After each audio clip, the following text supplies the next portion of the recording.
Berry County could soon see license plate reading cameras in the area. It was just last month that Sioux City's City Council approved the police department's offer to submit a grant to cover the cost of the cameras. Woodbury County signed on as a co-applicant on the grant, so cameras could go up across the county as well. Those cameras already serve as an extra set of eyes for officers in South Sioux City. KTIV's Connor Trett is in the studio tonight. So Connor, you spent the day in South Sioux City looking at the city's camera system. How does it all work?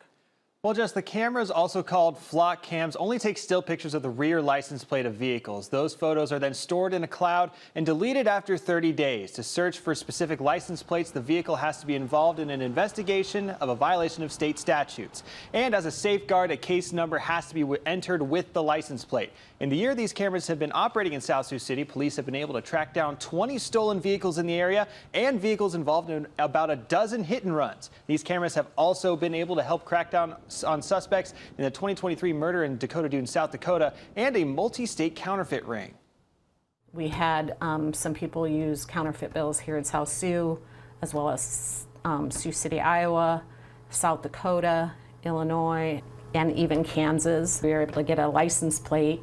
We checked nationwide flock cameras, and we were able to track the vehicle going from Michigan through all of these different states and then back to Michigan in a month's time. Today, the South Sioux City Police Department gave me a look as to how they use these cameras and what they're able to see. South Sioux City Police's flock cameras can capture license plates of passing by cars. So when can officers access the still images? Well, there are two reasons. The first is an alert. Stolen license plates or a stolen vehicle. If somebody's vehicle is associated with a missing person, if that vehicle plate passes by the camera, it's going to send us an alert. The second is for a license plate search. To see how the department searches for vehicles, as a demonstration, Lieutenant McPhee looked for our KTIV news car, which passed several of the 39 cameras in South Sioux on the way to our interview. There we are. Yep, there we are.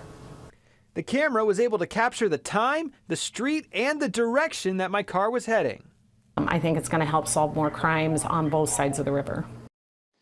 Now to reiterate, finding our news car was done for demonstration purposes only. Access to the flock cameras requires a case number or have the search be a part of an active investigation. Now, by the way, Matt and Jess, South Sioux City Police also said that they have plans to move a couple of their cameras to be able to view Highway 77 and the interstate within the next couple of months.